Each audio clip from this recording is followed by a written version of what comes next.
¿Qué tal? ¿Cómo le va? Buenas tardes. Voy a estar en un minuto con el diputado Javier Hinojo. El lunes hay sesión en la legislatura con temas importantes, el presupuesto, la ley impositiva, este proyecto que ha presentado, o aparentemente ha presentado el oficialismo para modificar algunas cuestiones que tienen que ver con el Tribunal de Cuentas.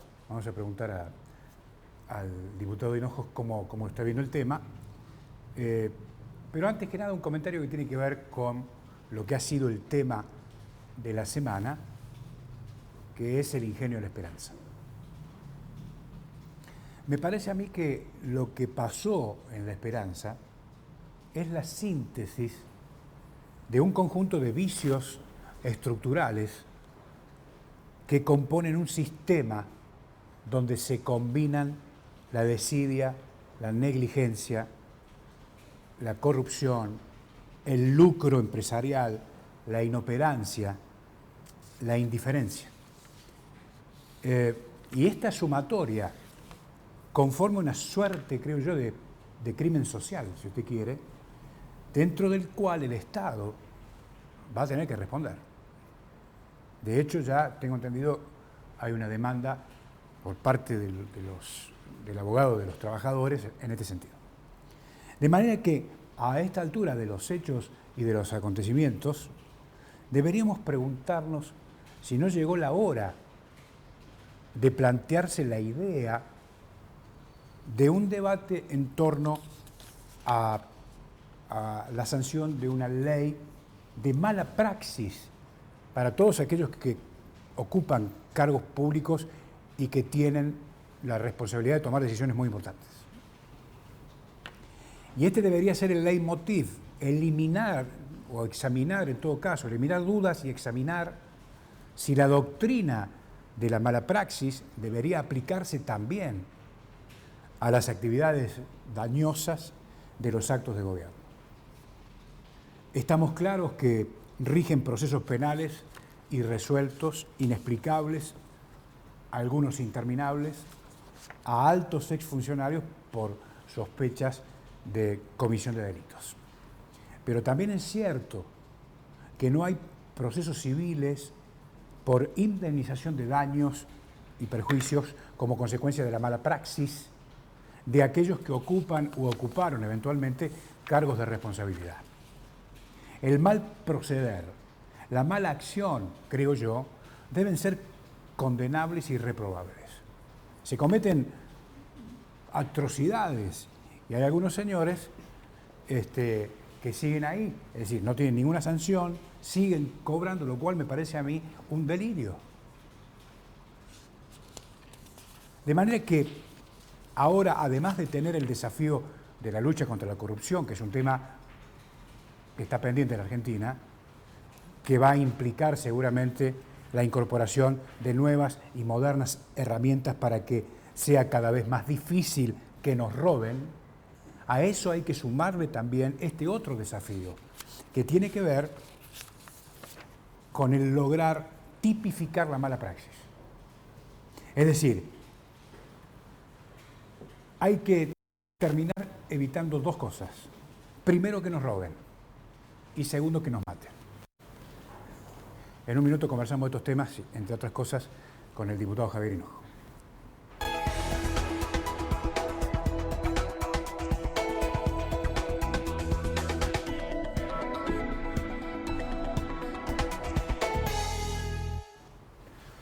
Gracias, director, muy amable. El diputado Hinojo con nosotros. ¿Cómo le va? ¿Qué tal, Alejandro? ¿Cómo anda? ¿Bien? ¿Bien? Estar aquí. Sí, muy bien, gracias a Dios. Gracias por venir. Bueno, ¿cómo está viendo el desenlace trágico, lamentablemente, que ha enlutado a la provincia en las últimas horas con el ingenio de la esperanza? Con mucha preocupación, pero creo que sería imprudente de mi parte excederme con las apreciaciones. Yo creo que hay que esperar que esto decante y por supuesto que hay que ir hasta las últimas consecuencias y ver cuáles fueron los motivos, que se explique qué pasó con el ingenio de la esperanza, porque sabemos que está transferido, pero no sabemos de qué manera, qué precio y un montón de operaciones que se hicieron a través de la justicia que desconocemos todos los jujeños, los diputados, y creo que hay que esperar un tiempo por respeto a la familia, a las instituciones que están trabajando, los organismos, pero que llegado el momento creo que todas las fuerzas políticas, instituciones intermedias y la sociedad en su conjunto debe pedir explicaciones a ver qué pasó, quiénes fueron los responsables y que haya una explicación amplia de qué está sucediendo en La Esperanza. ¿Usted cree que hay una combinación aquí de cuestiones vinculadas con la corrupción y la mala praxis en toda esta historia dramática del ingenio? Creo que, vuelvo a decir, creo que llegado el momento hay que analizarlo en profundidad y hay que saber todo el proceso al margen de lo que pasó, del trágico suceso de hace un par de días que tiene que ser aclarado a toda la sociedad y sobre todo a los familiares y a los trabajadores. Pero creo que sería imprudente de mi parte salir a hacer política en este momento con un tema así. Lo que sí estoy seguro que no puede quedar como un hecho aislado ni un fatalismo de la naturaleza o un accidente. Tienen que haber responsables, tienen que haber explicaciones y sobre todo tienen que investigarse a fondo qué pasó. Y ahora, independientemente de este capítulo, la pregunta es cómo se sigue, ¿no? Es decir, porque esto va a impactar en la ecuación económica, financiera del grupo Budeguer, digamos, que tiene al frente el ingenio, digamos, ¿no? Esto también genera una preocupación adicional. Sí, ¿No es cierto? la ecuación económica y financiera me preocupaba antes, ahora me preocupa muchísimo más. Es un ingenio que tiene un valor altísimo, que fue entregado, nosotros usamos palabras cedido, regalado a un grupo empresario de Tucumán a un precio vil, en comodísimas cuotas, con la mitad de los trabajadores, que son cosas que en algún momento se tiene que conocer. El gobernador usó palabras que ya se iba a explicar en la legislatura, que somos los representantes del pueblo, todavía no tenemos una explicación, no sabemos la figura jurídica sobre la cual se transfirió el ingenio. Creo que hay un desconocimiento total o que lo conoce un grupo minoritario. En el caso particular no lo conozco y creo que ningún jujeño conoce qué se hizo con el ingenio. Bueno, el lunes finalmente aparentemente se va a sesionar, ¿no es cierto? Sí, es lo que nos vienen expresando, ¿no? La verdad que uno no sale del asombro de lo que puede pasar en la legislatura. De hecho, se citó que se suspendió la sesión el día jueves a una sesión especial que no podía sesionarse en una sesión especial. La sesión especial habla que son fuera de los días de sesiones ordinarias o sobre tabla, como dice el reglamento, y por cuestiones de urgencia o que escapan a la normalidad del funcionamiento. Yo no veo que modificar el Tribunal de Cuentas sea urgente, o al revés, puede ser urgente para el gobernador Morales porque cambia el escenario político y evidentemente no se puede tomar esta ley de manera aislada, sino hay que empezar a concatenar ciertas cosas que pasaron en la legislatura y en el Tribunal de Cuentas. Se aprobó una ley creando 2 fiscalías contables, se aprobó otra ley creando una fiscalía letrada, se realizaron juicios políticos que terminaron con el rechazo y ahora venimos con esta ley. Estas modificaciones previas a los juicios políticos, ¿cuándo se sancionaron? Hace un par de meses, sí. Fueron antes de los juicios políticos.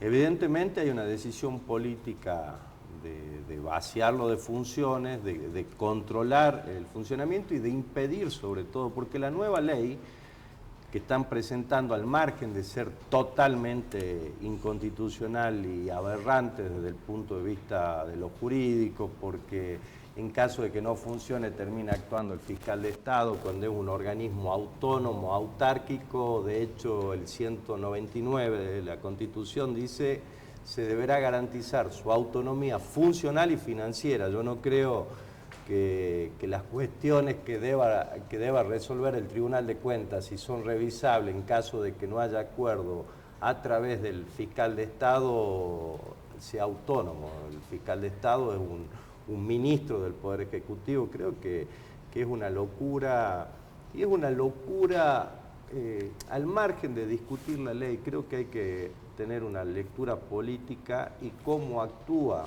el gobernador ante estas situaciones. Ante las adversidades, los atropellos, jamás para la pelota, jamás sale con medidas institucionales irresponsables, sino que redobla la apuesta. Claro, es decir, para el gobierno se perdió la batalla. No la guerra. No la guerra, digamos, esa sería la definición para que la gente entienda. Exactamente, y sobre todo lo que tiene que saber la gente, que hay una decisión política de avanzar sobre este organismo que con el único fin de no rendir cuentas. Siempre hablamos que en Jujuy se aprobó la ley Jujuy Asiste y Reactiva o el plan famoso de contingencia, que no sé cuál fue el resultado, o sí puedo decir cuál fue el resultado. Se gastó el dinero público de todos los jujeños sin ton ni son, sin control, sin los mecanismos de adjudicación que son licitaciones públicas, concurso de precios, compulsa. Se adjudicó directamente la plata de todos los jujeños y todo esto, todas estas cuestiones, estas leyes, estos avances sobre organismos de control tienen que ver con eso, que no quieren que lo controlen. Ahora, también se ha cuestionado la forma del ingreso del proyecto de la Cámara, ¿no? Esto ha provocado un recurso de queja por parte de las autoridades del partido, tengo entendido, algunos colegas suyos ante la presidencia de la Cámara, ¿es así esto? Sí, eso queda en nota. A ver, parlamentariamente tiene que tener estado parlamentario un proyecto para que se pueda llevar al recinto. Este proyecto no lo conocemos ninguno. De hecho, no tiene estado parlamentario, se citó a una sesión especial cuando no se podía citar a una sesión especial. Estamos en un periodo de tratamiento ordinario y esto denaturaliza el funcionamiento normal. Se desconoce y lo que muestra cada vez más burdamente que cuando tiene una decisión política no importa las consecuencias, no importa la forma, no importa el apego a la ley, a la Constitución y al respeto a todos los organismos. Cuando hay una decisión política se avanza cueste lo que cueste, y creo que esto va en detrimento de la calidad institucional, la calidad legislativa y sobre todo el respeto de las garantías que tenemos que tener todos los ciudadanos. Tener un organismo de control autónomo que funcione como debe funcionar y sobre todo que pueda actuar libremente sin tener un gobernador que está todos los días respirándole la nuca diciendo ojo con lo que hace, me los voy a llevar puesto, creo que retrocedemos todos los días. Hace unos días estuve en Buenos Aires y cuando le contaba, Jujuy debía 1/3 de un presupuesto, ahora debe 2 presupuestos y medio, debemos casi 2.000 millones de dólares y ninguno de los endeudamientos fue aprobado por mayoría agravada, no me creen. Dice, no puede ser, y digo, pero les traigo las votaciones, inclusive el endeudamiento más grande que tuvo la provincia de Jujuy lo aprobaron con 26 votos. Ni siquiera buscan la legitimación y los consensos con las fuerzas opositoras, explicándoles qué quieren. Se avanza, se endeudan y llegamos...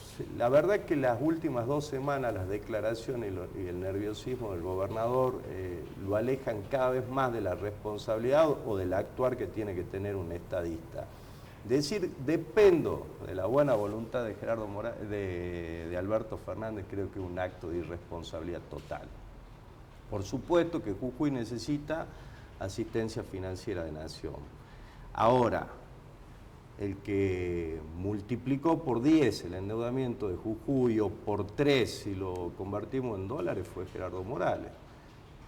Y la parábola del hijo pródigo lo podemos buscar en la Biblia, no en un gobernante que tiene la responsabilidad de administrar los fondos que le pertenecen a todos los jujeños. Fue frente a este escenario previo que usted describe, ¿usted imagina que va a haber una relación compleja con el presidente electo?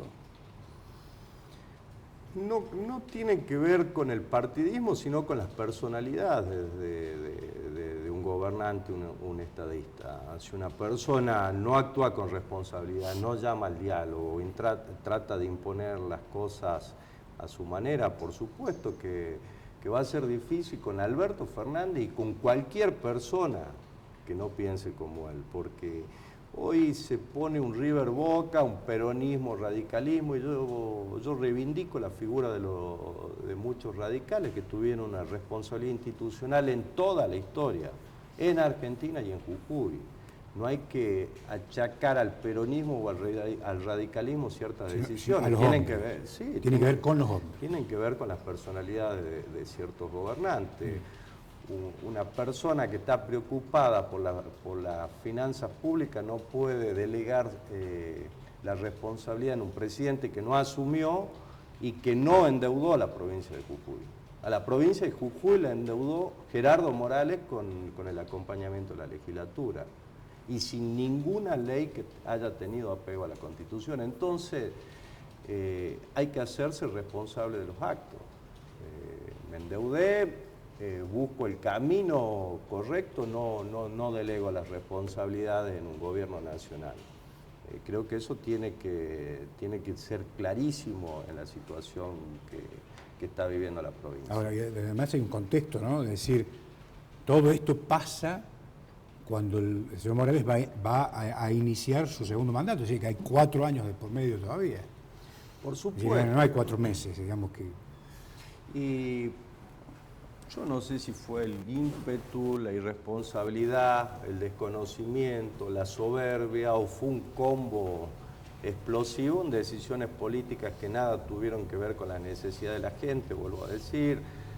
El parque solar, creo que ningún jujeño puede estar en contra del parque solar. Ahora, si se lo hace con precios exorbitantes, endeudándonos en dólares, con una renta, una ecuación financiera que no la conoce todo el mundo y cada día que pasa sabemos que son más finitos los números, no nos va a cambiar la vida. Con gente que está viviendo bajo la línea de pobreza, con chicos que van al comedor y siguen comiendo con 6 pesos con 50, y un gobernador que dice, dependo de la buena voluntad del presidente. No, depende de la responsabilidad de usted, gobernador.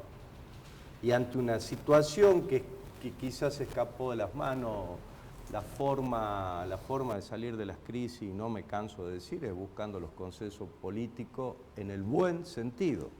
Porque inclusive hoy en la provincia están habiendo algunos acuerdos que nada tienen que ver con la realidad de la gente, sino que termina todo teniendo acuerdos que terminan teniendo un olor putrefacto y que no tiene nada que ver con la realidad de la gente. Entonces, creo que la agenda política tiene que variar y la oposición tiene que actuar en consecuencias. ¿Usted cree que no le queda otro camino a Morales para iniciar con algún escenario medianamente razonable, convocando al diálogo? Yo no tengo dudas. Porque él tiene 2 escenarios, digamos, complicados. El interno, digamos, el tema de los gremios, la deuda y después la relación con el gobierno nacional. Yo no tengo duda que ese es el camino. Sentándose a ver cuál es la situación. Llevemos esto a Nación. Sí. Alberto Fernández podría haber dicho, la locura del endeudamiento fue de Macri, no me voy a hacer cargo, que rinda Macri. Dijo, no, señores, veamos cuál es la solución, cuál es el camino.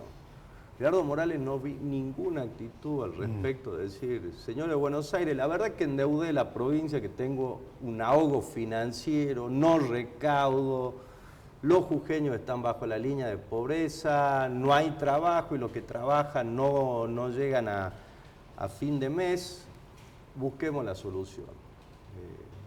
Nadie se va a enojar con Gerardo Morales porque reconozco una situación... Ahora, él interpreta la lógica para el gobernador en este caso es al revés, él cree que cede poder.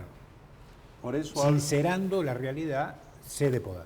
Por eso hablo de las personalidades. Claro. Y no soy crítico en ese sentido porque pertenezco a otra fuerza política. Lo vengo diciendo del 2016, donde era difícil ser oposición y marcar los errores, porque empezó con mucha fuerza, mucho entusiasmo, a nosotros nos llevó puesto, por supuesto, y no era un lecho de rosa oponerse a ciertos proyectos. Y lo vengo diciendo siempre, no es malo dialogar, no es malo escuchar, no es malo en situaciones complejas buscar las soluciones conjuntas. Su personalidad se lo impide y nunca vi que haya optado por ese camino. Creo que si sigue así se equivoca. Y que lo que tenemos que tener en claro que no es culpa de Alberto Fernández, ni depende el destino de todos los jujeños de Alberto Fernández. Por supuesto que tiene que ver mucho, tiene mucho que ver la política económica que vaya a tener Nación, los programas que va a tener la provincia. Claro. Ahora, la situación financiera de Jujuy es responsabilidad de Gerardo Morales. Diputado, gracias. Gracias a usted. Gracias por venir. Me tomo 2 minutos finales para contarles un caso. Mediante resolución 233 de la Oficina Anticorrupción, a cargo del señor Joaquín Millón Quintana, determinó que el expresidente de la empresa del Estado GEMSE, doctor José María Peto, para el Círculo Rojo, Palomares, desde su primer día de gestión, la empresa de sus hijas, María Delia y Leonor Palomares, la provisión de pasajes aéreos para los funcionarios de GEMSE, por un valor superior a los 2 millones de pesos.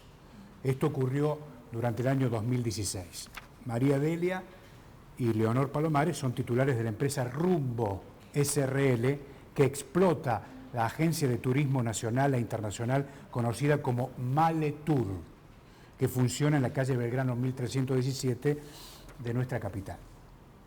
¿Por qué semejante suma? Porque ese año los funcionarios de GEMSE realizaron innumerables viajes, recuerda, a la República Popular China, para arreglar con las empresas a las que se le adjudicó en forma directa las obras de Cauchari. El doctor Palomares fue designado como presidente de GEMSE por el señor Morales el día 30 de diciembre del 2015. Para que se tenga una idea de la gravedad del tema, la empresa Rumbo SRL tiene su domicilio social en la calle Independencia 219, que es donde funciona el estudio jurídico del señor Palomares, que también es el domicilio legal que constituyó la empresa china Talensum Energy, ¿sí? Que es una de las adjudicatarias de las obras de Cauchari. ¿Y saben por qué la empresa china constituyó domicilio en el estudio del señor Palomares? Porque su hija Leonor es la apoderada de la empresa. El delito que se habría cometido con la compra de los pasajes para pagar los viajes de GEMSE es el de negociaciones incompatibles con el ejercicio de las funciones públicas, previsto en el artículo 265 del Código Penal. Aquí lo tengo, no tengo tiempo para leer lo que dice el artículo. Lo extraño es que la Oficina de Corrupción, habiendo tomado conocimiento del daño hecho de corrupción, no haya procedido del mismo modo como lo hizo en algún momento con la señora Milagro Sala, por ejemplo. ¿Sí? Que es decir, querellando a un funcionario que ha incurrido en delitos graves. ¿Por qué no pasó esto? Porque el señor Morales se lo impidió al señor Millón Quintana. Le pregunto al señor Morales qué piensa de esos temas. ¿Qué piensa? Y me pregunto, a esta altura de los hechos y de los acontecimientos y de los datos que tenemos, ¿para qué sirve la Oficina Anticorrupción? Se lo dejo para que lo piense, que tenga un gran fin de semana.